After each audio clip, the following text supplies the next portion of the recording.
Тоо-Кен институту бул кен казуу тармагы боюнча адистерди даярдоочу алтын уя. Бул жерде 3000ге жакын студенттер билим алышат. Жакшы окуган студенттерге өлкөдөгү эң ири кен казуу өндүрүштөрүндө иштөөгө мүмкүнчүлүк берилет. Учурда айрым бүтүрүүчүлөр алтын кен ишканасында алдыңкы саптагы адис катары эмгектенип жатышат. Бирок Кумтөр ишканасы менен Тоо-Кен институтунун кызматташтыгы муну менен гана чектелбейт. Мурда компания тарабынан программаларды ишке ашыруу жана тажрыйбадан өтүү боюнча көптөгөн колдоолор көрсөтүлдү. Мындан тышкары институт менен бир топ келишимдер түзүлгөн. Көптөгөн профессорлор Кумтөрдүн долбоорлоруна катышууда. Эми Кумтөр ишканасынын вице-президенти Стопарик мырза Тоо-Кен институту менен тыгыз байланышта болуп калды. Ага Тоо-Кен институтунун ардактуу профессору деген наам берилди. Аталган наам ага жылына бир жолу келип акысыз лекция окууга жана баласын бул окуу жайда бекер окутууга шарт түзөт. Жаныбек Жекшеналиев 4-курстун студенти, келечектеги геолог. Ал Владимир Высоцкийдин тоодон артык бир гана тоолор деген сөзүн белгилегиси келет. Анын Тоо-Кен тармагында дагы 2-1 тууганы иштейт. Өзү дагы ушул жолду тандап алган. Эми Жаныбек сүйгөн кесибине татыктуу шартта билим алат. Было очень невзрачное место.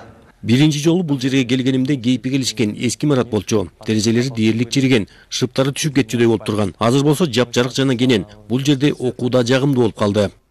Суу тамган чатырлар, эски дуалдар жана эмеректер. Ал тургай студенттер өтө муктаж болгон китепканада оор абалга келген. Бул көрүнүш окуу жайдын студенттери үчүн кадимки көрүнүш. Мындай шартка карабастан институттун мугалимдери билим берүүнүн сапатын жоготушкан жок. Столы, стулья вообще были. Стол, үстөлдөр бардыгы эскиле.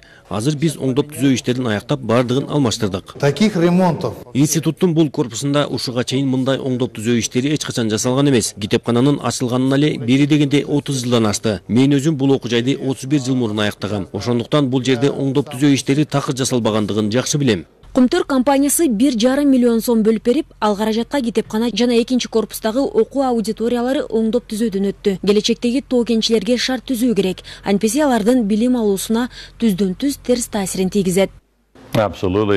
Жайлуу шарттар сапаттуу билим алууга жол ачат. Анткени сиз терезеден суук шамал кирип турган аудиторияда отурсаңыз, кантип окуганга көңүлүңүз келсин. Эгерде жайлуу, таза шарттар түзүлсө, ал дагы мыктуу окууга кошумча мотивация болуп эсептелет. Кумтөр компаниясы кыска мөөнөтүн ичинде оңдоп түзөө иштерин бүткөрдү. Заманбап материалдар колдонулуп, пол, терезе, эшик жана башка зарыл болгон сапаттуу материалдар менен жабдылды. Келечектеги Тоо-Кенчилер эми талапка ылайык шартта окууга мүмкүнчүлүк алышты. Аптанын алгачкы күнү мына ушундай жаңылыктар менен толукталды. Алдыда болсо аба ырайы тууралуу маалымат. Саламатта туруңуздар.